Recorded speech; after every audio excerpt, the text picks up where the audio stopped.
Islamic PS channel পরকালীন সাফল্য এই স্বেচ্ছাচারিতা চরম স্বেচ্ছাচারিতায় যারা সাড়া দিয়েছেন, তওবা করে ফিরে না আসা পর্যন্ত আমি মুক্তির কোনো সম্ভাবনা দেখছি না। কোরআনের কথা বলি, সত্য করেই বলছি। আমি বাঁচবো আমার বাঁচার জন্য এবং আপনাদেরও বাঁচার জন্য।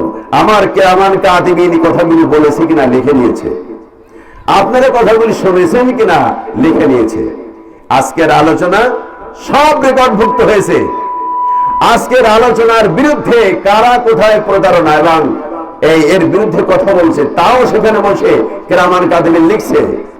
কোরআনের পক্ষের কথাগুলির বিপক্ষে কারা কোথায় বসে কি সব পরামর্শ করেছে তাও কিরামান কাতিবিন সেখানে আছে, লিখছেন। পালিয়ে যাওয়ার কোনো সুযোগ নাই। কিয়ামতের দিনে যখন চুলের মুটকি আর পায়ের গোড়ালি ধরে জাহান্নামের মধ্যে ফিয়ে মারবে, আগুনে পুড়তে থাকবে, আর আল্লাহর কাছে বলবে, আল্লাহ, জিন এবং ইনসানের মধ্যে যারা আমাদেরকে পথভ্রষ্ট করে দিয়েছে, আল্লাহ তাদেরকে আমাদের কাছে দিন।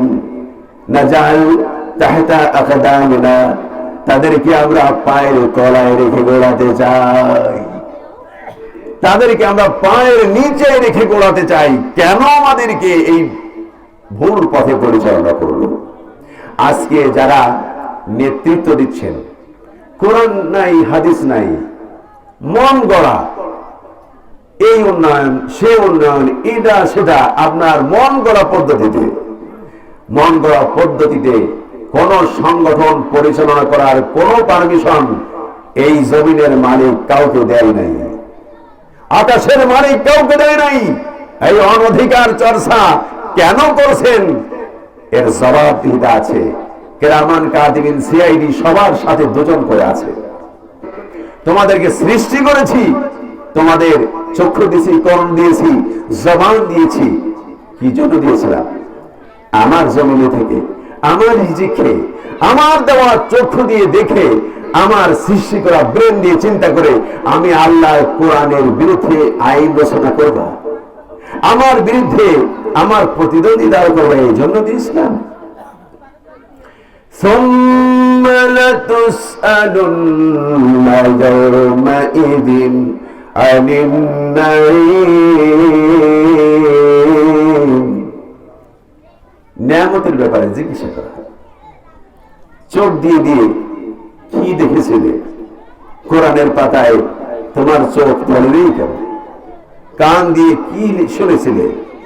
কোরআনের কথাগুলি শুনে শুনে কেন মানবেন? হৃদয় দিয়েছিলাম কি জন্য? কোরআন কেন বসে নাই? আমাকে কেন বসে নাই? আমি যে বিধিবিধান দিয়েছি, এই জীবনের সব উপাদান, প্রয়োজনের সবকিছু আমি তো দিলাম, কেন আমার বিধানকে উপেক্ষা করে মানুষের স্বেচ্ছাচারী মতবাদের অনুসারী হয়েছে? জিজ্ঞাসা করেছি। আরশ বহনকারী ফেরেশতারা আল্লাহর তাসবিহ পড়তে থাকে এবং ক্ষমা চায়। কাদের জন্য ক্ষমা চায়? আমাদের জন্য।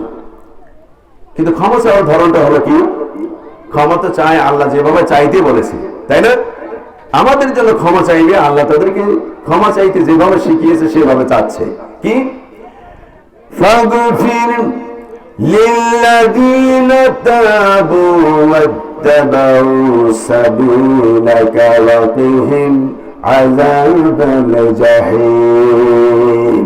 আল্লাহ ফাগফির, ক্ষমা করে দিন, লিল্লাযীনা, তাদেরকে, আল্লাযীনা তাবু, যারা ভুল পথে থাকার পরে ভুল পথ থেকে ফিরে এসেছে, ওয়াত্তাবাউ সাবিলাক, এরপরে আপনার সঠিক পথ ধরে চলেছে, আপনার কোরআনের পথ ধরে চলেছে, তাদেরকে আপনি ক্ষমা করে দিন।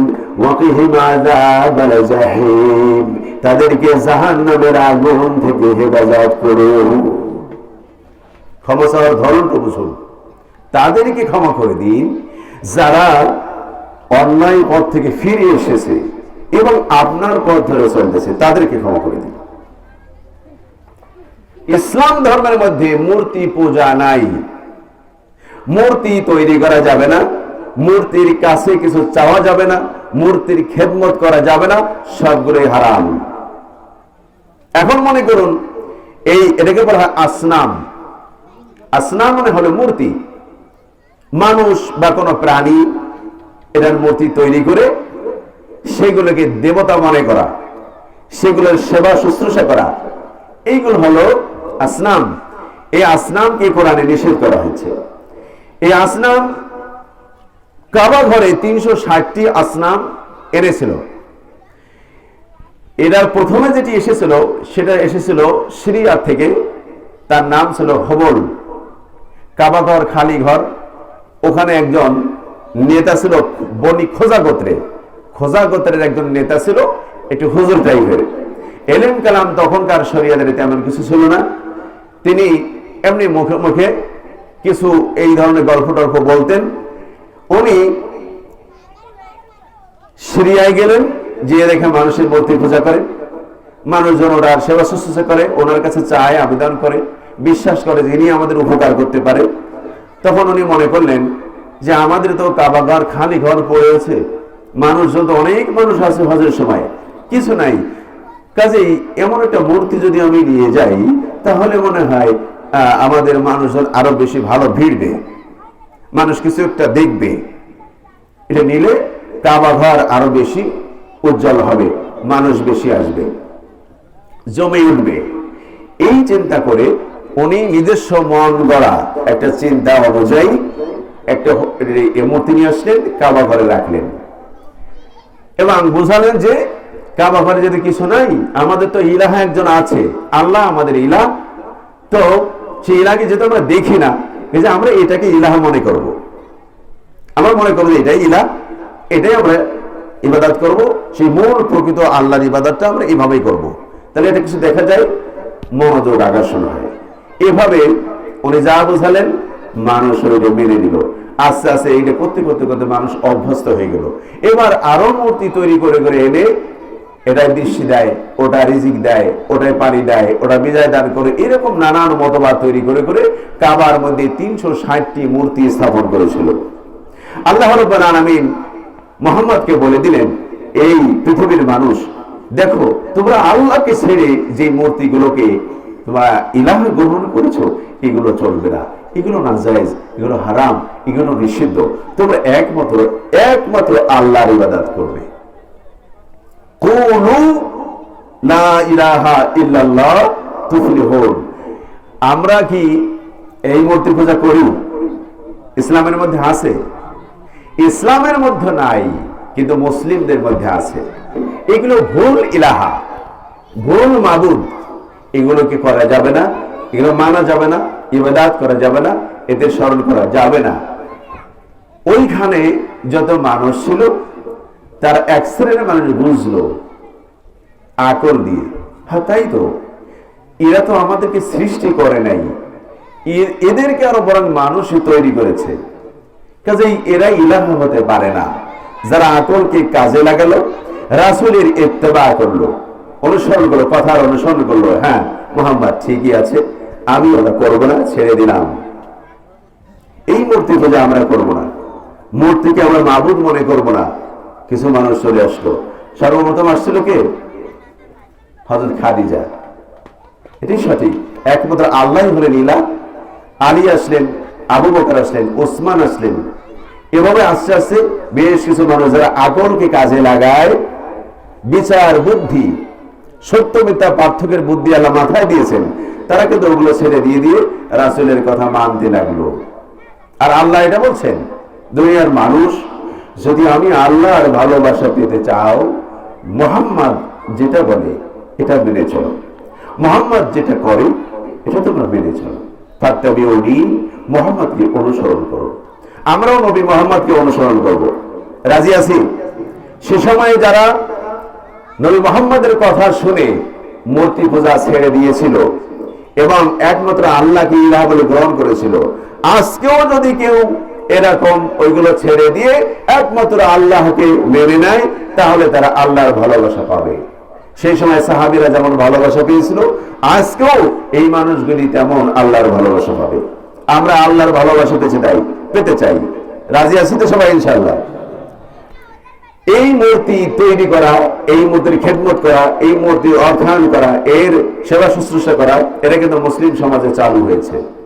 এই সঙ্গ বর্জন করতে হবে যদি আল্লাহর ভালোবাসা পেতে হয়। কোন প্রাণীর ছবি অঙ্কন এবং মূর্তি তৈরি শরীয়তে কঠোরভাবে নিষেধ। কাজেই এটা যারা অনুশীলন করতেছে, এটা ওই আবু জাহেলের খালাতো ভাই, এদেরকে অনুসরণ করা যাবে। কথা বোঝা যাচ্ছে? আমি যদি বানিয়ে কথা বলি তো বলবেন, আমি কোরআন দিয়ে কথা বলতেছি এবং ইতিহাস, ইসলামের যে সত্য ইতিহাস রয়েছে, রাসূলের ইসলাম প্রচারের ইতিহাস, সেখান থেকে বলছি। তাহলে আমরা এই সঙ্গে যাব না যেখানে মূর্তি সংস্কৃতি আছে। এটা নবী মুহাম্মাদের প্রচারিত ইসলামের মধ্যে নাই। আর আল্লাহর ভালোবাসা পেতে হলে নবী মুহাম্মাদের ইত্তেবা করতে হবে। তাই আমরা ওই সঙ্গ বর্জন করে আমরা শুধুমাত্র এক ইলাহের দিকে চলব। আরো ইলাহা রয়েছে, বাবা মাকে ইলাহা হিসেবে মানুষ মনে করে। বাবা মা যা বলে তাই। আল্লাহর উপর দিয়ে বললেও বাবা মার কথা মেনে চলতে হবে, রাসূলের উপর দিয়ে বললেও বাবা মার কথা মেনে চলতে হবে, অন্য কারো কমফর্ট দিয়ে বললেও বাবা মার কথা মেনে চলতে হবে। এটা যদি হয় তাহলে বাবা মাকে ইলাহা মানা হয়ে যাবে। এভাবে বাবা মাকে মানা যাবে না। বাবা মাকে মানতে হবে। বাবা মা যদি স্রষ্টার কথার উপর দিয়ে কথা না বলে, স্রষ্টা যা বলেছে, আল্লাহ যা বলেছেন, সে কথার উপর দিয়ে যদি কথা না বলে, তার নিচের কথা হয়, তাহলে মানা যাবে। আর আল্লাহর উপর দিয়ে কথা বললে বাবা মার কথাও মানা যাবে। যদি মানি তাহলে বাবা মাকে ইলাহা মানা হয়ে যাবে। আল্লাহ বলছেন না, এটা করা যাবে না। আল্লাহ বলছেন নামাজের সময় হয়েছে, নামাজ পড়ো। বাবা মা বলতেছে এই ঘুমায় থাক, শীতের সময় পরে বলা যাবে। বাবা মার কথা শোনা যাবে? হ্যাঁ, যাবে না। মেয়ে বড় হয়েছে, পর্দা করতে হবে। মেয়ে পর্দা করতে চায়, বাবা মা বলে পর্দা করার সময় আছে, বড় হ। 15-16 বছর বয়স হয়ে গেছে, এখনো বড় হয়নি, পর্দা করার সময় আছে, মাথায় কাপড় দেওয়ার সময় আছে। এইসব বাবা মার কথা মানা যাবে? কারণ প্রাপ্ত বয়স্কা হলে তার পর্দা করতে হবে, আল্লাহ ফরজ করে দিয়েছে। এই ফরজ, আল্লাহর ফরজ করে দেওয়া বিধানের উপর দিয়ে কোন বাবা মার কথা বলার কোনো ইখতিয়ার নাই। যদি এমন কিছু করে, সেই বাবা মা আল্লাহর উপর দিয়ে ইলাহাগিরি করতেছে। আর এই ইলাহাগিরি যিনি করতেছেন, আর এই ইলাহাকে যিনি মানবেন, তিনি মুশরিক হয়ে যাবেন। আর এই ধরনের শিরক থেকে আমাদের বাঁচতে হবে। রাসূল করিম সাল্লাল্লাহু আলাইহি ওয়াসাল্লাম সেই শিক্ষা আমাদেরকে দিয়েছেন। বাবা মার উপর দিয়ে, অর্থাৎ স্রষ্টার উপর দিয়ে বাবা মাকে মানা যাবে। এরপর আসেন পীর, আলেম ওলামা বা অন্য কেউ। এই পীরদের কথাই বলি। আমাদের সমাজে পীর বলে প্রচলিত, সেসব ছিল রহবান, আহবার ছিল ইহুদি নাসারাদের মধ্যে। মানুষজন মনে করত কোরআন আর হাদিস, সে সময় তো ছিল কি তাওরাত, ইনজিল। ইনজিলের বিধানের প্রতি দৃষ্টি না দিয়ে তখনকার আলেমেরা যা বলতো, বানিয়ে ছালিয়ে বললো, যেটা বলতো ওটাই সঠিক মনে করে নিত। ওই সময়কার আলেমরা ইলাহা হয়ে বসে আছে। ওরা বানিয়ে বানিয়ে যা জনগণকে দিত, জনগণ অকুপটে সেইগুলোকে মেনে নিত। আল্লাহ বলছেন না, এটা চলবে না। আমি আল্লাহ যেটা দিব সেটা মেনে চলতে হবে, সেই অনুযায়ী জীবনযাপন করতে হবে।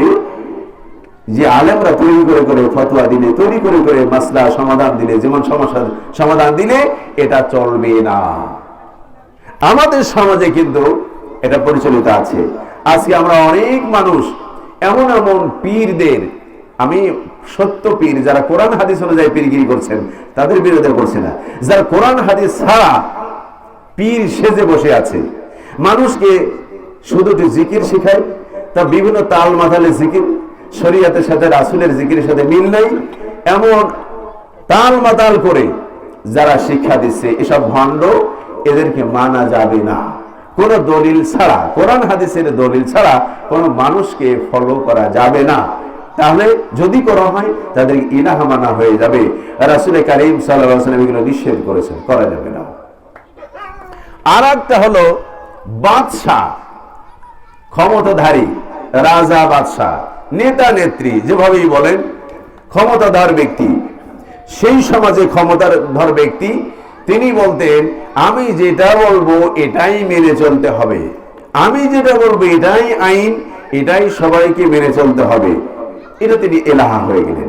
কারণ মানুষের জীবন পরিচালনা করার জন্য আল্লাহ রাব্বুল আলামিন এই কোরআন দিয়েছেন, বিধান দিয়েছেন। এখন কোন বাদশাহ বা কোন নেতা যদি আল্লাহর উপর দিয়ে বিধান তৈরি করে, তাহলে তাকে ইলাহা হিসেবে মানা হয়ে যাবে। রাসূল কারীম সাল্লাল্লাহু আলাইহি ওয়াসাল্লাম আল্লাহর পক্ষ থেকে বলেছেন, না, এমন কোন ব্যক্তিকে, রাজা, বাদশাহ, নেতা, নেত্রী, যে কোরআনের উপর দিয়ে, আল্লাহর উপর দিয়ে কথা বলে, আল্লাহর উপর দিয়ে বিধান তৈরি করে, তাকে মানা যাবে না। যদি মানা হয় তাহলে শিরক হয়ে যাবে, আল্লাহর প্রতিদ্বন্দ্বী দাঁড় করা হয়ে যাবে। আর ইন্নাল্লাহা লা ইয়াগফিরু আন ইউশরাকা বিহি ওয়া ইয়াগফিরু মা দুনা যালিকা লিমান ইয়াশা। আল্লাহ শিরক করার অপরাধকে ক্ষমা করবে না। ফালা তাজআলু লিল্লাহি আনদাদান, আল্লাহর বিরুদ্ধে তোমরা প্রতিদ্বন্দ্বী দাঁড় করিও না। আজকে আমাদের সমাজে এটা কিন্তু বহুল প্রচলিত একটা বিষয়, যে আজকে যারা নেতা হয়ে যাচ্ছে, যারা এমপি, মন্ত্রী হয়ে যাচ্ছে, তারা মনে করতেছে আমরা যে আইন তৈরি করব এটা সবাইকে মেনে চলতে হবে, চলতে বাধ্য। কোরআন হাদিসে আল্লাহ যা বলছে সে মানুক না মানুক এটা তাদের ব্যাপার, ধর্মীয় ব্যাপার, ওটা নিয়ে ওনাদের মাথা ঘামানোর কোনো কিছু নাই। কিন্তু ইন্দ্রা যা তৈরি করবে তা জনগণের মানা লাগবে। আল্লাহ রাসূল সাল্লাল্লাহু আলাইহি ওয়াসাল্লাম বলছেন, এই ধরনের মানুষ, এই ধরনের দাবি আসলে এটা ইলাহা মানা হয়ে যাবে। আল্লাহর উপর দিয়ে বিধান তৈরি করার পাওয়ার কাউকে দেওয়া হয় নাই, অনুমতি কাউকে দেওয়া হয় নাই। চুরি করলে হাত কেটে দাও, এই বিধানটি কোরআনের কিনা? কথা বলেন, কোরআনের বিধান। এই বিধানটা এদেশ থেকে পাল্টাই দিল কারা? অথবা এই দেশে গ্রহণ করে নাই কারা? জেনা করলে জেনাকারীর শাস্তি কি? আল্লাহ রাব্বুল আলামিন বিধান দিয়েছেন। এটা এই দেশের আইনের মধ্যে অন্তর্ভুক্ত হলো না কেন? কারা করলো না? অথবা এটাকে অকার্যকর করে দিল কারা? এসব মানুষকে তো আমরা চিনি। এরপর একজন মানুষকে যদি আরেকজন মানুষ অন্যায়ভাবে হত্যা করে, তার বিচার কি হবে? কোরআনে আছে। মদ খেলে কি বিচার হবে? কোরআনে আছে। বিভিন্ন ধর্মের অনুসারী মানুষগুলোকে নিয়ে একটা স্টেট গঠন হলে তার ইসলামিক রূপরেখা কি, এটা আল্লাহ রাব্বুল আলামিন দিয়েছেন এবং রাসূল সাল্লাল্লাহু আলাইহি ওয়াসাল্লাম এটা রাষ্ট্র প্রতিষ্ঠা করেছেন, নজির রেখে গেছেন। তাহলে আল্লাহর নবী সবগুলো আমাদেরকে দেখিয়ে দিয়েছেন। কিন্তু কোরআনের বিরুদ্ধে, কোরআনের অসংখ্য আইনের উপর দিয়ে যে যারা আইন তৈরি করতেছে, যারা মতবাদ তৈরি করতেছে, কোরআনের আইন মানো না মানো ওটা আমাদের কোনো বিষয় না। আমরা ওখানে বসে যা মানবো, যা করব তোমাদের মানা লাগবে, না মানলে হাজত, না মানলে কেস, না মানলে এটা ওটা অনেক কিছু।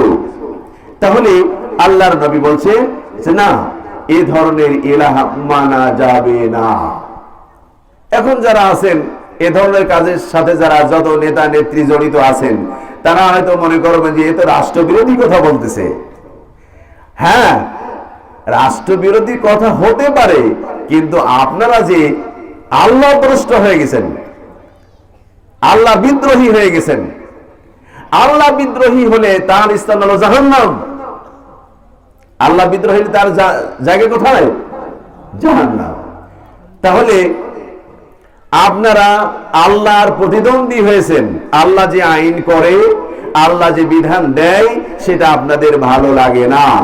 আপনারা আলাদা আইন কানুন বিধি বিধান তৈরি করেছেন। এখন আল্লাহর বিরুদ্ধে আইন তৈরি করে আপনারা আমাদেরকে নিয়ে কোথায় যেতে চান? আমরা আপনাদের অনুসরণ হলাম, অনুকরণ করলাম, ঠিক আছে, এই চুরি করলে হাত কাটা যাবে না, আপনারা বললেন, আমরা অনুসরণ করলাম। জিনা করলে এই বিচার হবে না, সুদ হালাল করে দিলেন, মদ হালাল করার পায়ে তারা চলতেছে, জেনাবে বিচারের অনুমোদন দিয়ে দিয়েছেন, লাইসেন্স দিয়ে দিয়েছেন, মদ বিক্রি করার অনুমোদন দিয়ে দিয়েছেন। এভাবে অনেকগুলো কোরআন বিরোধী আইন করে করে আপনারা চালু করে দিয়েছেন। আমাদেরকে ডেকে নিয়ে আপনারা কোথায় যাচ্ছেন? আপনারা কি জান্নাতে যাচ্ছেন? আমরা কি জান্নাতে যাব? যদি জান্নাতে বলেও যে আমরাও কোরআন হাদিস মানি, আমরাও নামাজ কালাম পড়ি, কিন্তু কোরআনের অসংখ্য আইনের বিরুদ্ধে গিয়ে আল্লাহর প্রতিদ্বন্দ্বী হয়ে জান্নাতে যাওয়া সম্ভব নয়। এভাবে যদি জান্নাতে যাওয়া যেত, তাহলে ইবলিস শয়তান সবার আগে জান্নাতে যাবে, সঠিক কিনা? তাহলে এই ধরনের ইলাহাকে নাকচ করে দেওয়া হয়েছে। যারা কোরআনের উল্টা, কোরআনের বিরুদ্ধে, কোরআনের আল্লাহর বিরুদ্ধে আইন রচনা করছে, মানুষকে ডাকছে, সেটা নিজস্ব মত অনুযায়ী, খেয়াল খুশি অনুযায়ী মানুষকে চালাচ্ছে। এই ধরনের নেতা নেত্রী হোক, এই ধরনের আলেম হোক, এই ধরনের কোন আদর্শ হোক, যে নামেই ডাকেন না কেন, কোরআন বিরোধী কোন মতবাদের সাথে একজন মুসলিম সংশ্লিষ্ট হতে পারে না, তাহলে সে মুশরিক হয়ে যাবে। আর মুশরিক হলে তওবা না করে যদি ইন্তেকাল হয়, জাহান্নাম। এক্ষেত্রে কারোর ইত্তেবা করার সুযোগ নাই। তাহলে আমরা রাসূল করিম সাল্লাল্লাহু আলাইহি ওয়াসাল্লামের যে দেওয়া সূত্র, আল্লাহর দেওয়া যে সূত্র, যে আমি আল্লাহকে যদি ভালোবাসতে চাও, নবী মুহাম্মদকে মেনে চলো। নবী মুহাম্মদ এই ধরনের সকল ইলাহা সব ক্যান্সেল করে দিয়ে বলছেন, কোন ইলাহার আনুগত্য করা যাবে না, একমাত্র আল্লাহর কথা। তাহলে আমাদের মধ্যে এই সমস্যাগুলি আছে কিনা? আছে কিনা? আছে। আল্লাহর ভালোবাসা যদি পেতে চাই, আল্লাহর ক্ষমা যদি পেতে চাই, এসব বাদ দিতে হবে, সব উপেক্ষা করে ফিরে আসতে হবে। শুধুমাত্র একমাত্র ইলাহ, একমাত্র আল্লাহ। আমার জীবনে যত সমস্যা আছে, সমাধান হবে কোরআনের আলোকে। আমি নেতা নির্বাচন করব কোরআনের আলোকে। কোরআন যাকে নেতা বলতে বলেছে, নেতা বানাতে বলছে, আমি কোরআনের আলোকে নেতা বানাবো। কোরআন আমাকে যেভাবে চলতে বলেছে, আমি সেভাবে চলবো। কোরআন আমাকে যার সাথে বন্ধুত্ব করতে বলছে, আমি তার সাথে বন্ধুত্ব করব। কোরআন আমাকে যার থেকে দূরে থাকতে বলেছে, আমি তার সাথে তার থেকে দূরে থাকবো। কোরআন আমাকে আমার পরিবার পরিজন যেভাবে চালাতে বলছে, আমি সেভাবে চালাবো। তাহলে মুক্তি পাওয়া সম্ভব। তা না হলে এই বাইপাস রাস্তা যারা তৈরি করেছে, কোরআন হাদিস বাদ দিয়ে বাইপাস রাস্তা দিয়ে দুনিয়াও ভোগ করবে, অন্যায়ভাবে জান্নাতে যাওয়ার আশা করবে। এই বাইপাস রাস্তার মাথা কাটা, এ জান্নাতে যাবে না, জাহান্নামে যাবে। ومن يبتغي غير الإسلام فلن يقبل منه। ইসলাম ছাড়া অন্য কোন পথ যে অনুসরণ করবে, আশা করবে, বের করবে, উদ্ভাবন করবে, এটা আল্লাহ রাব্বুল আলামিন কখনো কবুল করবে না। এটা অ্যাকসেপ্টেবল না, গ্রহণযোগ্য না। তাহলে আল্লাহর কাছে গ্রহণযোগ্য নয় এমন মতবাদের সাথে আজকের জামানার অধিকাংশ মুসলমান সংশ্লিষ্ট। ফাত্তাবিউনি, আমি মুহাম্মদকে, আমার নবী মুহাম্মদকে অনুসরণ করো, তাহলে আমি আল্লাহর ভালোবাসা পাবে। রাসূল করিম সাল্লাল্লাহু আলাইহি ওয়াসাল্লাম যখন ডাক দিলেন মানুষকে, আস্তে আস্তে আস্তে আস্তে মানুষগুলি বিবেককে কাজে লাগাতে লাগলো। ওই সমাজের মুশরিকগুলি আস্তে আস্তে ডাইভার্ট হয়ে ইসলামের প্রবেশ করতে লাগলো। মক্কার জমিনে 12.5 বছর দাওয়াত দিয়ে অল্প কিছু মানুষকে ইসলামের ভিতরে আনলেন। দিন দিন সংকট হতে লাগলো। নবী মুহাম্মদুর রাসূলুল্লাহ সাল্লাল্লাহু আলাইহি ওয়াসাল্লাম মদিনার দিকে হিজরত করে চলে গেলেন। মাত্র 2 বছর পার হয়ে গেল। 2 বছর পার হওয়ার পরে মুশরিকেরা এই মদিনা রাষ্ট্রের বিরুদ্ধে ষড়যন্ত্র করতে লাগলো। মদিনা রাষ্ট্র এবং মুসলমানদেরকে ধ্বংস করে দিতে হবে। এরা এক ইলাহার বিধান প্রতিষ্ঠা করতে চায়, এরা কোরআনের বিধান প্রতিষ্ঠা করতে চায়, এরা আল্লাহর বিধানকে প্রতিষ্ঠা করতে চায়। মুহাম্মদ এবং তার অনুসারীদেরকে আল্লাহর বিধান প্রতিষ্ঠিত করতে দেওয়া যাবে না। আমরা যে খেসুরি মার্কা, হযবরুল মার্কা, মন গড়া বিধিবিধান তৈরি করেছি, এটাই আমরা মানব এবং মানুষকে মানাবো। মদিনাকে বাড়তে দেওয়া যাবে না, মদিনাকে শক্তিশালী হতে দেওয়া যাবে না। হিজরতের মাত্র 2 বছর পরে মুসলমানদের সাথে যুদ্ধ করার জন্য 1000 বাহিনী নিয়ে হাজির হয়ে গেল বদর প্রান্তে। রাসূল করিম সাল্লাল্লাহু আলাইহি ওয়াসাল্লাম 313 জন মানুষ নিয়ে যুদ্ধের নয়, একটা গোয়েন্দা নজরদারি লক্ষ্য নিয়ে বের হয়েছিলেন। প্রতিমধ্যে যুদ্ধ বাধার উপক্রম হয়ে গেল। রাসূল করিম সাল্লাল্লাহু আলাইহি ওয়াসাল্লাম জানতে পারলেন কুরাইশদের 1000 বাহিনী চলে এসেছে যুদ্ধ করার জন্য, আর নবী মুহাম্মদ মদিনার থেকে 313 জন নিয়ে বদরের কাছাকাছি অবস্থানে আছেন। সাহাবাদেরকে নিয়ে বিশ্বনবী মুহাম্মদুর রাসূলুল্লাহ আলোচনায় বসলেন। ও আমার সাহাবীরা, মুহাজিরেরা, ও আমার আনসার সাহাবীরা, তোমরা পরামর্শ দাও, এখন আমার করণীয় কি? হযরত আবু বকর বললেন, ইয়া রাসূলুল্লাহ, আমরা আপনার প্রতি বিশ্বাস করেছি, আপনার উপরে নাজিল করা কোরআন বিশ্বাস করেছি, একমাত্র আল্লাহকে ইলাহ বলে মেনে নিয়েছি। আপনি যেই সিদ্ধান্ত দিবেন আমরা অকপটে সেই সিদ্ধান্ত মেনে নেব, আপনাকে অনুসরণ করব। সিদ্ধান্ত কেমন দেখুন, 1000-এর বিরুদ্ধে 300 মানুষের কেমন অনুভূতি, কেমন ইমানের ওজন। ওমর, ওসমান, আলী একই ধরনের কথা বললেন, আপনার সিদ্ধান্ত যেটা হবে আমরা অকপটে সেইটা মেনে নেব। মদিনার আনসারদের মতামত জানতে চাইলেন।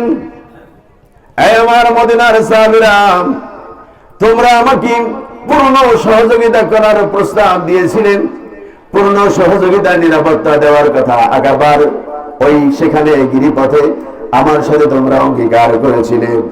আজকে তোমাদের মতামত জানতে চাই, এই কুরাইশরা যদি আমাদের বিরুদ্ধে যুদ্ধ করে তাদের সাথে আমরা কি করতে পারি, তোমরা বলো। এই যুদ্ধ বাঁধলে তোমরা যুদ্ধে সহযোগিতা করবে কি করবে না, নাকি পিছনে থাকবে, তোমাদের মতামত জানতে চাই। আশআল গোত্রের প্রধান সাদ বিন মুআজ যেদিন ইসলাম গ্রহণ করেছিলেন তখন রাসূল মক্কায় ছিল। মুসআব বিন উমাইর দাওয়াতের কাজ পরিচালনা করতেন মদিনায়। ওই মদিনায় গিয়ে দাওয়াতের কাজ করতে লাগলেন। অল্প সময়ের মধ্যে ব্যাপক পরিবর্তন এসেছিল। এই মুসআব বিন উমাইর ওই আশআল গোত্রের প্রধান নেতা, ওনাকে যখন দাওয়াত দিল, ওনাকে এক ইলাহার কথা বোঝালো যে এই মূর্তিগুলোকে ইলাহ হতে পারে, এগুলো তো তৈরি করা, মানুষের তৈরি করা, এগুলো মাবুদ হতে পারে না। মাবুদ হলো তিনি যিনি আপনাকে আমাকে সহ তামাম জিনিসগুলো সৃষ্টি করেছে। আমরা সেই ইলাহার দাওয়াত দিচ্ছি। উনি বলেন, হ্যাঁ তাই তো, এটা তো সঠিক কথা, এগুলো তো ইলাহা হতে পারে না, এ তো নির্জীব, এরা নিজেদেরকে হেফাজত করতে পারে না, এরা ইলাহ হবে কি করে? তাই হ্যাঁ, আমি তোমাদের কথা ভালো মনে হলো, আমি তোমাদের ইলাহা মেনে নিলাম। কালিমা পড়ে দিলেন, লা ইলাহা ইল্লাল্লাহু মুহাম্মাদুর রাসূলুল্লাহ। এই সাহাবী গোত্রের কাছে চলে গেলেন। গোত্রের মানুষদেরকে ডেকে বললেন, এই আমার গোত্রের মানুষেরা, তোমরা কি আমাকে নেতা বলে মনে করো? হ্যাঁ, আপনি আমাদের নেতা। তবে আমি বলছি, তোমরা যে ধর্ম বিশ্বাসে আছো এগুলো বিকৃত, এগুলো বানোয়াট, এইগুলো সঠিক নয়। তোমার আমার ইলাহ হলো একমাত্র আল্লাহ, যিনি তামাম কায়নাত সৃষ্টি করেছেন। তোমরা সকলে বলো, লা ইলাহা ইল্লাল্লাহু মুহাম্মাদুর রাসূলুল্লাহ। এই একমাত্র ইলাহার দাওয়াত দিচ্ছেন একজন নবী, তার নাম মুহাম্মদ, মক্কায় তার জন্ম, তিনি এই ধর্ম প্রচার করছেন। আমি এটা গ্রহণ করেছি, তোমরা এটা গ্রহণ করে নাও। সন্ধ্যার আগে ওই গোত্রের সব মানুষ মুসলমান হয়ে গেল। সুবহান! কত বড় প্রভাবশালী নেতা ছিলেন উনি। একজন মুসলমান হয়েছিল না, একজন। তার নাম কি মোরাইসি ছিল নাকি না কি ছিল নাম, এই ধরনের একটা নাম।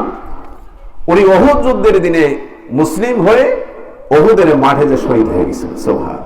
ওই যে একজন বাকি ছিল উনি, তার 1 বছর পরে এই সাদ বিন মুআজ দাঁড়িয়ে বললেন, ইয়া রাসূলুল্লাহ, আপনি হয়তো আমার মতামত জানতে চাচ্ছেন। হ্যাঁ, তোমার মতামত ব্যক্ত করো, এখন আমরা কি করতে পারি? সাদ বিন মুআজ বললেন, ইয়া রাসূলুল্লাহ, আপনাকে আমরা নবী বলে মেনে নিয়েছি, রাসূল বলে বিশ্বাস করে নিয়েছি।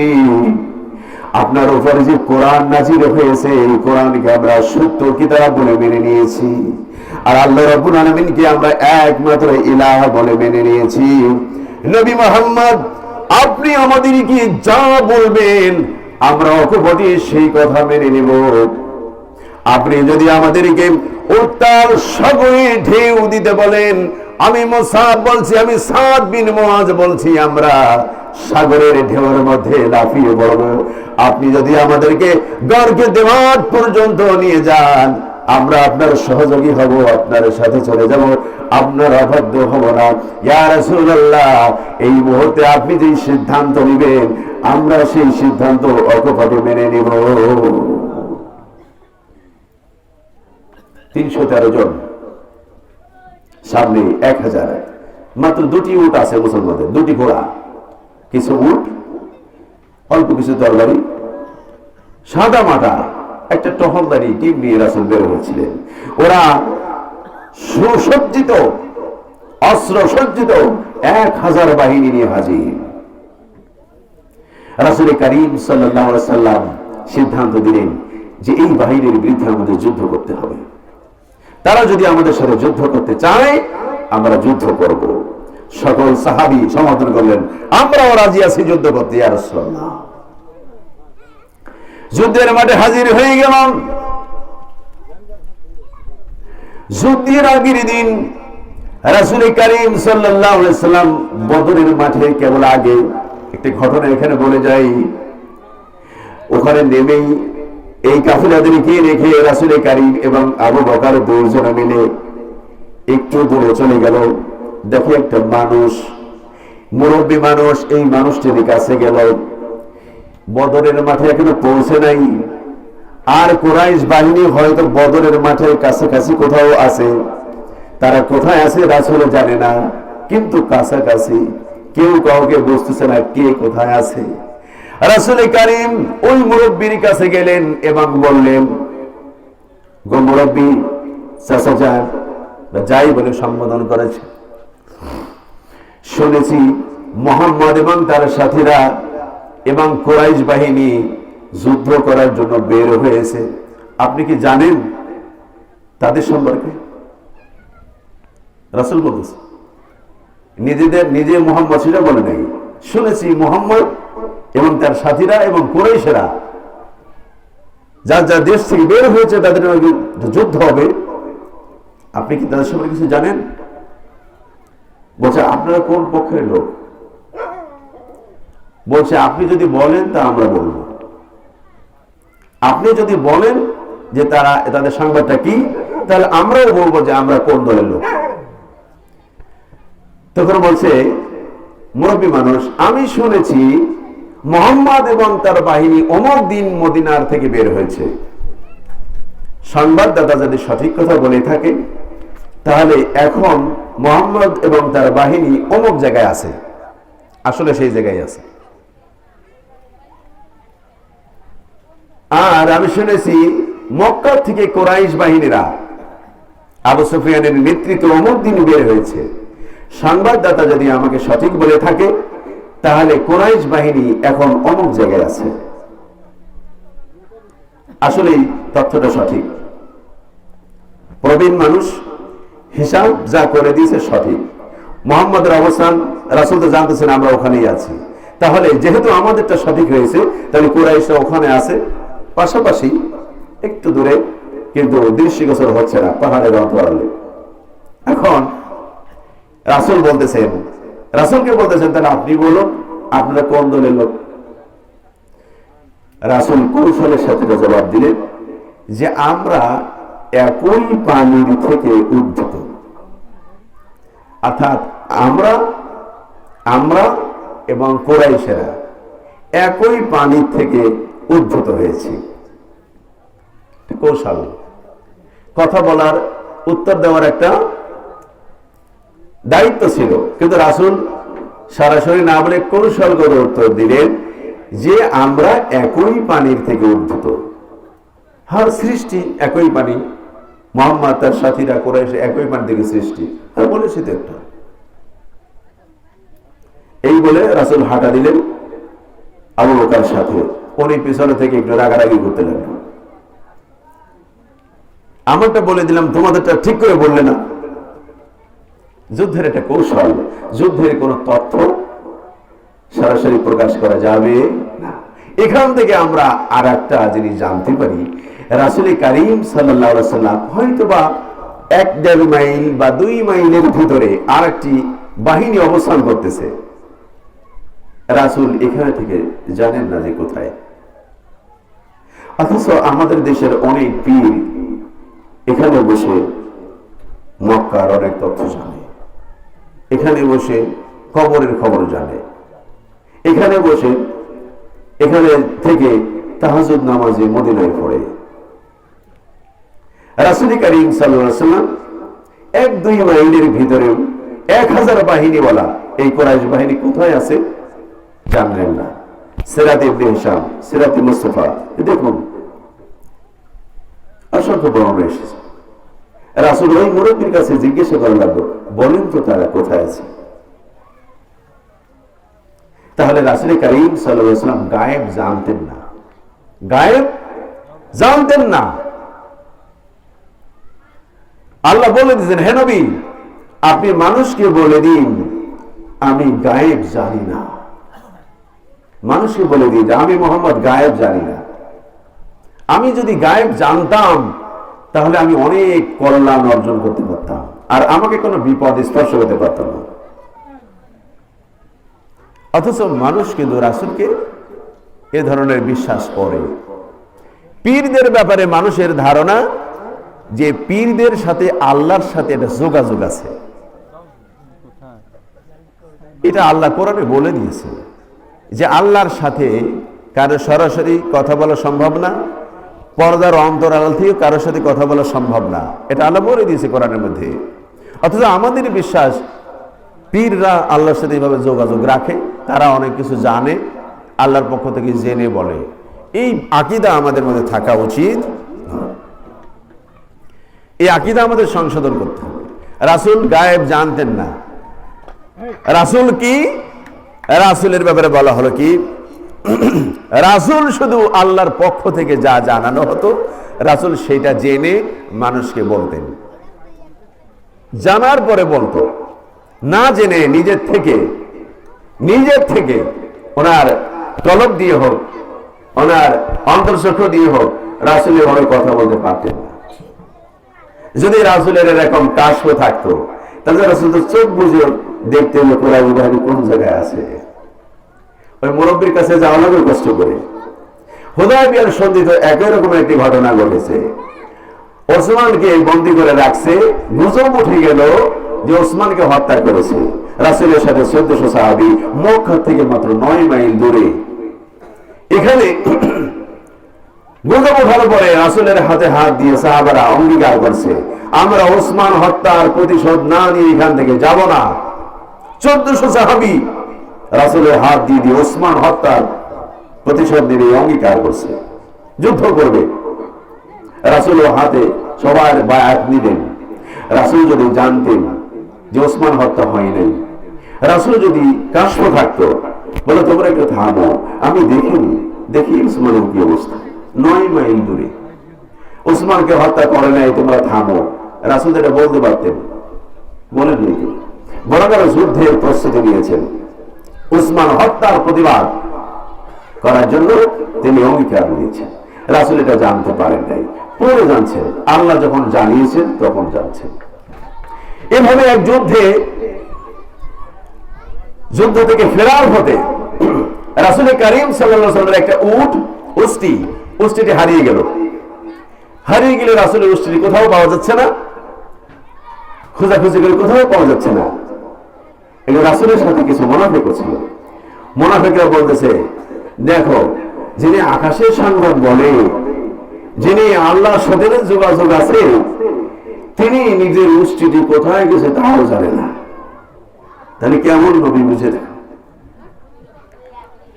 রাসূল কারীম সাল্লাল্লাহু আলাইহি ওয়াসাল্লামকে একটু পরেই জিবরিল আমিন এসে জানিয়ে দিলেন যে আপনার উষ্টটি দড়ি সহ চলে গেছে অমুক গিরিপথে, ওখানে একটা গাছের শিকড়ের সাথে আটকে গেছে। রাসূল কারীম সাল্লাল্লাহু আলাইহি ওয়াসাল্লাম মুনাফিকদের কথাও জানতে পারলেন এবং বললেন, দেখো, আমি তোমাদেরকে এই কথা বলি নাই যে আমি গায়েব জানি। আমি এটা বলেছি যে আল্লাহ আমাকে যেটা জানায় আমি শুধু সেটাই জানি, সেটাই বলতে পারি। তবে এতক্ষণ আমি উষ্টি সম্পর্কে কিছুই জানতাম না, এখন আল্লাহ আমাকে জানিয়ে দিয়েছেন আমার উষ্টিটি অমুক জায়গায় অমুক গিরিপথে দড়িতে আটকে গেছে, তোমরা সেখান থেকে নিয়ে আসো, যে সেখানে যে উষ্টিটি উদ্ধার করে নিয়ে আসো। তাহলে রাসূলের সাথে, রাসূলের ব্যাপারে তেমন বিশ্বাস করতে হবে যেমন বিশ্বাস করতে রাসূল আমাদেরকে শিখিয়েছেন, অথবা আল্লাহ আমাদেরকে বলেছেন। নাকি আল্লাহর উপর দিয়ে আবার রাসূলের প্রশংসা, রাসূলের ইত্তেবা করা যাবে না। যেভাবে বুঝিয়েছেন সেভাবেই, সঠিক কিনা? তাহলে আমাদেরকে আল্লাহকে ভালোবাসতে হলে আমাদেরকে রাসূলের ইত্তেবা করতে হবে। সবাই রাজি আছি তো ইনশাআল্লাহ? রাসূলের জীবনে ব্যক্তিগত জীবন, পারিবারিক জীবন, সামাজিক জীবন, রাজনৈতিক জীবন, রাসূলের জীবনের সকল অংশ আল্লাহর নবী এই কোরআন দিয়ে পরিচালনা করেছে। এই কোরআন দিয়ে করেছে, রাষ্ট্র প্রতিষ্ঠা করেছে, কোরআন দিয়ে পরিচালনা করেছে, কোরআন দিয়ে বিচার করেছে। তাহলে মুসলিম জীবন পরিচালনা করার জন্য কোরআনের বাইরে কোনো আইন রচনা করার কোনো প্রয়োজন নাই, রাসূল দেখিয়ে দিয়েছেন। তাহলে আমাদের সকল ক্ষেত্রে আমাদেরকে ইত্তেবা করতে হবে কাকে? আল্লাহ রাসূলকে। আমরা কি সবাই রাজি আছি? দেখি কারা কারা রাজি আছি, হাত উঁচু করে দেখি। আমি তো আছি, আলহামদুলিল্লাহ, আল্লাহ কবুল করে নিন। তাহলে আমাদের জীবনে কোরআনের বিরুদ্ধে যে ধরনের আদর্শের কথাই বলুক না কেন, আমরা সেদিকে কর্ণপাত করব না। আমাদের গতি হবে কোরআনের দিকে। যারা কোরআন মানে, যারা কোরআন অনুযায়ী চলে, যারা কোরআন অনুযায়ী বিচার করে, কোরআন অনুযায়ী শাসন করে, শুধু তাদের সাথে আমাদের সম্পর্ক। তাহলে মুক্তি পাওয়া সম্ভব। তাহলে মুক্তির শুভ সংবাদ আল্লাহ দিয়েছে। আর এভাবে যদি আমরা চলতে পারি, আল্লাহ বলছেন আমি তোমাদেরকে ভালোবাসবো আর আমি তোমাদের জীবনের গুনাহগুলো মাফ করে দেব। আমরা যদি গুনাহগুলো মাফ করাতে পারি, আমাদের জীবনের সবচেয়ে বড় সফলতা এখানে। আল্লাহ রাব্বুল আলামিন বলেন, কুল আতিউল্লাহ ওয়ার রাসূল, বলে দিন হে মানুষেরা, আতিউল্লাহ, তোমরা আল্লাহর আনুগত্য করো, ওয়া আতিউর রাসূল, এবং রাসূলের আনুগত্য করো। ফাইন তাওয়াল্লাউ, আর যদি তারা ফিরে যায়, ফাইন্নাল্লাহা লা ইউহিব্বুল কাফিরিন। আল্লাহ আমাদেরকে ডেকেছে শুধু আল্লাহর ইবাদত করার জন্য। ব্যক্তি জীবন, পারিবারিক জীবন, সামাজিক জীবন, রাজনৈতিক জীবন, আন্তর্জাতিক জীবন, জীবনের সকল চ্যাপ্টার এই কোরআন দিয়ে পরিচালনা করার জন্য আল্লাহ আহ্বান করেছেন। তোমাদের জীবনে শান্তি প্রতিষ্ঠিত করার জন্য, তোমাদের জীবনে নিরাপত্তা প্রতিষ্ঠিত করার জন্য আর কোন বিধানের প্রয়োজন নাই, আর কোন আদর্শের প্রয়োজন নাই। আমি নবী মুহাম্মদকে পাঠিয়েছি, ওনার জীবনেই তোমাদের আদর্শ রয়েছে। এই আদর্শ গ্রহণ করে চলো, তোমাদের মুক্তির সব ফয়সালা হয়ে যাবে। লাকাদ কানা লাকুম ফি রাসূলিল্লাহি উসওয়াতুন হাসানাহ, রাসূলের জীবনের মধ্যে তোমাদের জন্য উত্তম আদর্শ রয়েছে। আজকে কোরআন বাদ দিয়ে আমরা যে আদর্শগুলো দেখতেছি, দেখেন রাসূল করিম সাল্লাল্লাহু আলাইহি ওয়াসাল্লাম যে আদর্শ দেখালেন সেটা হলো রাসূল নিজে না খেয়ে দরিদ্র মানুষকে খাওয়াইছেন কিনা? রাসূল প্রতিবেশীর দিকে নজর রেখেছেন। ধনী গরিব, সাদা কালো কোনো ভেদাভেদ নাই। মানুষের মর্যাদা নিয়মিত হবে তাকওয়ার ভিত্তিতে। ইন্নামা আকরামাকুম ইনদাল্লাহি আতকাকুম, তোমাদের মধ্যে সবথেকে মর্যাদাবান হলো ওই ব্যক্তি যে আল্লাহকে বেশি ভয় করে। সঠিক কিনা? এটা হলো মানুষের মর্যাদার মানদণ্ড। আর আজকের সমাজ আমাদেরকে কোরআন হাদিস বাদ দিয়ে যেদিকে ডাকতেছে, সেখানে রুল কি? যার যত প্রভাব, প্রতাপ, শক্তি, তাকে নেতা, সে বড়, তার দিকে ডাকতেছে। আইন কারণ কি? আমি জামে জামে জামু, আইন হ্যামে হ্যামে লইবে। এই রুলের দিকে আমাদের ডাকতেছে। এই রুলের সামনে জাহান্নাম। এই স্বেচ্ছাচারিতা, চরম স্বেচ্ছাচারিতায় যারা সাড়া দিয়েছেন, তওবা করে ফিরে না আসা পর্যন্ত আমি মুক্তির কোনো সম্ভাবনা দেখছি না। কোরআনের কথা বলি, সত্য করেই বলছি। আমি বাঁচবো আমার বাঁচার জন্য এবং আপনাদেরও বাঁচার জন্য। আমার কিরামান কাতিবিন কথাগুলি বলেছে কিনা লিখে নিয়েছে। আপনারা কথাগুলি শুনেছেন কিনা লিখে নিয়েছে। আজকের আলোচনা সব রেকর্ডভুক্ত হয়েছে। আজকের আলোচনার বিরুদ্ধে কারা কোথায় প্রতারণা এবং এর বিরুদ্ধে কথা বলছে, তাও সেখানে বসে কিরামান কাতিবিন লিখছে। কোরআনের পক্ষের কথাগুলির বিপক্ষে কারা কোথায় বসে কি সলা পরামর্শ করেছে, তাও কিরামান কাতিবিন সেখানে আছে, লিখছেন। পালিয়ে যাওয়ার কোনো সুযোগ নাই। কিয়ামতের দিনে যখন চুলের মুটকি আর পায়ের গোড়ালি ধরে জাহান্নামের মধ্যে ফিয়ে মারবে, আগুনে পুড়তে থাকবে, আর আল্লাহর কাছে বলবে, আল্লাহ, জিন এবং ইনসানের মধ্যে যারা আমাদেরকে পথভ্রষ্ট করে দিয়েছে, আল্লাহ তাদেরকে আমাদের কাছে দিন। নাজাল তাহতা আকদামিনা, তাদেরকে আমরা পায়ের তলায় রেখে গোড়াতে চাই। নাজালহুম তাহতা আকদামিনা, আয়াতটা মনে পড়ছে না পুরো, যে তাদেরকে আমরা পায়ের নিচে রেখে গোড়াতে চাই। কেন আমাদেরকে এই ভুল পথে পরিচালনা করলো?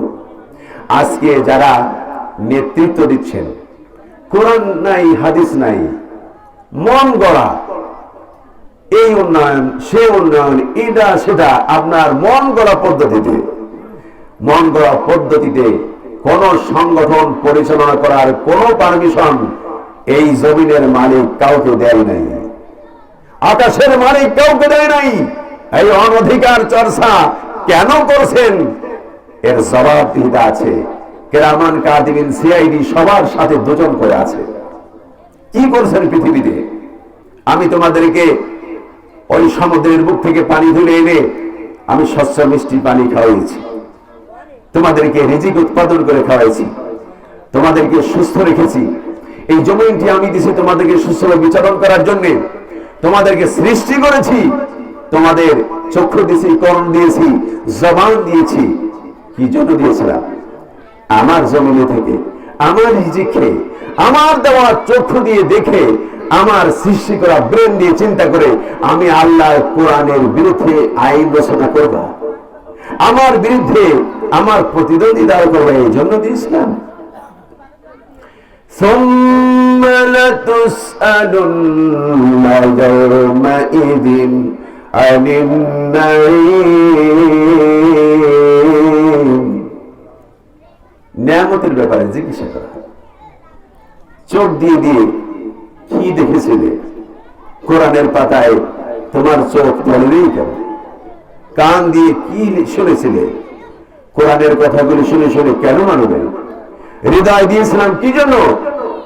কোরআন কেন বসে নাই? আমাকে কেন বসে নাই?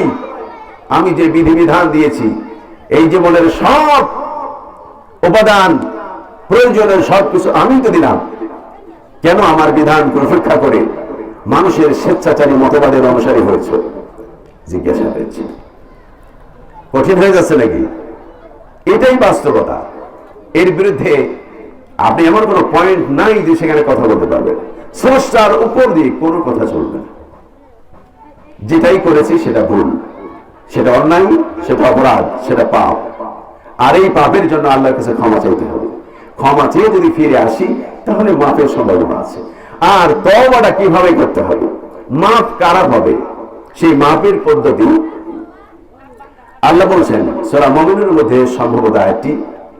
আরশ বহনকারী ফেরেশতারা আল্লাহর তাসবিহ করতে থাকে এবং ক্ষমা চায়। কাদের জন্য? ক্ষমা চায় আমাদের জন্য। কিন্তু ক্ষমা চাওয়ার ধরনটা হলো কি? ক্ষমা তো চায় আল্লাহ যেভাবে চাইতে বলেছে, তাই না? আমাদের জন্য ক্ষমা চাইবে, আল্লাহ তাদেরকে ক্ষমা চাইতে যেভাবে শিখিয়েছে সেভাবে চাচ্ছে কি? ফাগফির লিল্লাযীনা তাবু ওয়াত্তাবাউ সাবিলাকা ওয়াকিহিম আযাবাল জাহিম।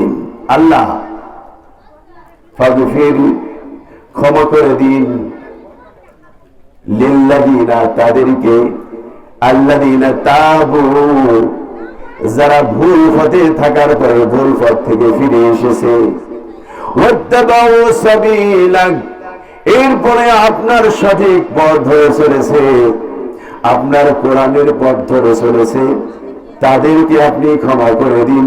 ওয়াকিহিম আযাবাল জাহিম, তাদেরকে জাহান্নামের আগুন থেকে হেফাজত করুন। ক্ষমা চাওয়ার ধরনটা বুঝুন। তাদেরকে ক্ষমা করে দিন যারা অন্যায় পথ থেকে ফিরে এসেছে এবং আপনার পথ ধরে চলতেছে, তাদেরকে ক্ষমা করে দিন। তাহলে এই ক্ষমা চাওয়ার পদ্ধতিটা আল্লাহ শিখিয়েছেন। তাহলে আজকে আমরা যদি ক্ষমা পেতে চাই, আমরা যারা ভুল পথে, রং পথে জীবন পরিচালনা করতেছি, তাহলে আমাদের সেখান থেকে ফিরে আসতে হবে এবং এরপরে কোরআনের পথ ধরে চলতে হবে। তাহলে ওই ফেরেশতাদের ক্ষমা চাওয়াটা আমাদের জন্য কার্যকর হবে। আর আমরা ক্ষমা চাইলেও সেই ক্ষমাটা চাওয়া হবে এবং আল্লাহ আমাদের ক্ষমা করে দিবেন। আমরা সেভাবে চলতে রাজি আছি তো? আমাদের বাকি জীবনটা আমরা কোন মতবাদে বিশ্বাসী না হয়ে সব ছুঁড়ে ফেলে দিয়ে এখন থেকে কোরআনের উপরে যারা আছে কোরআনের মতবাদকে মেনে চলবো। সবাই রাজি আছি তো ইনশাআল্লাহ? আল্লাহ রাসূলকে, আল্লাহকে এবং আল্লাহ রাসূলকে মেনে চলতে হবে। আল্লাহ রাব্বুল আলামিন বলছেন, ইন্নামাল খামরু ওয়াল মাইসিরু ওয়াল আনসাফু ওয়াল আজলামু রিজসুম মিন আমালিশ শাইতান ফাজতানিবু। মদ, জুয়া, মূর্তি পূজা, ওয়াল আজলাম, আজলাম হলো তীর দ্বারা ভাগ্য নির্ণয় করা। রিজসুম মিন আমালিশ শাইতান, এগুলো শয়তানের আমল, নিকৃষ্ট আমল। ফাজতানিবুহু, এগুলো ছেড়ে দাও, এগুলো থেকে দূরে থাকো। আল্লাহ বলছেন। আল্লাহর কথা মানব? কথা বলেন। আর একজন বলতেছে মদ মাঝে মাঝে খাইলে সমস্যা হয় না, মদ বেচলে সমস্যা হয় না। কিছু কিছু মানুষের মদ খাওয়া উচিত, কিছু লাইসেন্স থাকা উচিত। কারটা মানবেন? আল্লাহ বলছেন আতিউল্লাহ ওয়ার রাসূল, আল্লাহ এবং আল্লাহর রাসূল বলেছেন মদ চলবে না, জুয়া চলবে না। আর আমাদের দেশে লক্ষ লক্ষ কোটি কোটি টাকার জুয়ার আসর বসানো হয়। এরা কারা বসায়? এদেশের মানুষগুলি যুবক যুবতীদেরকে ধ্বংস করে ফেলে দিচ্ছে, নারীদেরকে নাচিয়ে নাচিয়ে টাকা কামাই করে পকেটের টাকাগুলো নিয়ে যাচ্ছে, সব ধ্বংসের দিকে নিয়ে যাচ্ছে। আল্লাহ রাব্বুল আলামিন বলছে না, এগুলো হারাম, এগুলো করা যাবে না। আর এরা বলে কি যে এগুলো করা যায়, সমস্যা নেই। কাকে মানবে? আল্লাহ বলছেন আতিউল্লাহ ওয়া আতিউর রাসূল, আল্লাহ এবং আল্লাহ রাসূল যেটা বলে এইটা মেনে চলো, তাহলেই মুক্তি। আর এই যে খেল তামাশা, মনে যা চাই তাই, এই বিধান করে আমাদের জীবনকে একেবারে স্বেচ্ছাচারিতায় ভরে দিয়েছে, এতে ফলো করা যাবে না। আর এখানে যদি করা হয় মুক্তির দায় দায়িত্ব আল্লাহ নেবে না। আর একটা হলো ওয়াল আজলাম। আজলাম হলো ওই সময় তীর মেরে মেরে ভাগ্য নির্ণয় করা হতো, শুভ অশুভ নির্ণয় করা হতো। এগুলো তখন মানুষ করতো বিকৃত আকীদা। আমাদের সময় এখন কিন্তু এগুলো আছে। টিয়া পাখি দিয়ে ভাগ্য নির্ণয় করে, এগুলো বিশ্বাস করে। গণক আছে, আঙ্গুলের কর গুনে গুনে, রেখা গুনে গুনে বলে আপনার সামনে ফাড়া আছে, আপনার একটা বিপদ আছে, এই প্রথমটা কেটে গেলে পরেরটা, এরা মানে অনেক কিছু বোঝায় কথা বলে। বিশেষ করে আমাদের মা বোনেরা এগুলো বিশ্বাস করে, এগুলো নিষিদ্ধ। কোন গণকের কাছে যাওয়াও নিষেধ, তার কাছে কোনো কিছু জিজ্ঞাসা করাও নিষেধ। গণকরা কিছুই জানে না। আল্লাহর নবী যেখানে জানে না, যিনি আরশে আজিম ভ্রমণ করেছেন, তিনি জানেন না নিজের থেকে কিছু। আর এরা পায়খানা করে পানি খরচ করে কিনা তাও সন্দেহ। হাত গুলো গুলো বলে দেয় এটা আছে ওটা আছে। আর আমাদের সমাজের মা বোনেরা, কিছু পুরুষ মানুষ এই ধরনের কাজে বিশ্বাসী। এগুলো আমরা করবো না, রাজি আছি তো? এটা করতে। এরপরে এই জুয়ার আরো কিছু আছে। এই লটারি টানা এগুলো জুয়ার মধ্যে গোনা। এখানে ওয়াল আজলাম বলা হয়েছে, এটা আল্লাহ রাসূল নিষেধ করেছেন। গণনাকারী তীর, এগুলো কোনো কিছু করা যাবে না, এগুলো হারাম। রিজসুম মিন আমালিশ শাইতান, এগুলো শয়তানের আমল, ফাজতানিবুহু, এগুলো ছেড়ে দাও। আর রাসূলের কথা যদি আমরা এবার মেনে চলি, তাহলে আল্লাহ রাব্বুল আলামিন আমাদেরকে ভালোবাসবেন। আমরা রাসূলকে মেনে চলবো, রাজি আছি তো ইনশাআল্লাহ? আমাদের জীবনে রাসূল করিম সাল্লাল্লাহু আলাইহি ওয়াসাল্লামের বিচার ব্যবস্থাপনা যেই চ্যাপ্টারটি রয়েছে, এই চ্যাপ্টারে আমাদের অধিকাংশ মুসলমানের বিচরণ নাই। আমরা এদিকে কেমন কেমন অশালী বিরক্ত লাগে। এটা আমাদের সমাজে প্রতিষ্ঠিত ছিল না দীর্ঘকাল, যার কারণে আমরা এর কোনো নমুনা দেখি নাই। কিন্তু আল্লাহ রাব্বুল আলামিন বিশ্ব শান্তি প্রতিষ্ঠার জন্য, মানুষের জীবনে শান্তি প্রতিষ্ঠিত করার জন্য যে সকল নিয়ম আইন কানুন প্রয়োজন এই কোরআনের মধ্যে দিয়েছেন। কাজেই আমাদের জীবনে যদি শান্তি প্রতিষ্ঠিত করতে হয়, তাহলে এই কোরআন মানতে হবে। কোরআন যারা মানে তাদের মতো মানুষকেই নেতা নির্বাচন করতে হবে, তাদের বলাই চলতে হবে, তাহলেই শান্তি এবং মুক্তি পাওয়া সম্ভব। তাহলে সম্ভব নয়।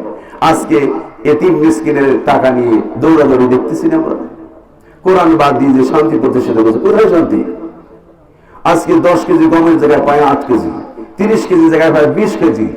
আজকে পাওয়া যাচ্ছে কি হাজার কোটি টাকা উধাও হয়ে যাচ্ছে, ব্যাংকের টাকা উধাও হয়ে যাচ্ছে।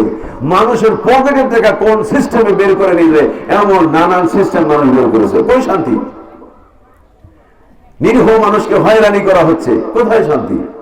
রোড করে যাচ্ছে, এই রোড আসছে করে যাচ্ছে, বর্ষা আসলে চলটি ধরে উঠে যাচ্ছে, এই নেই শান্তি।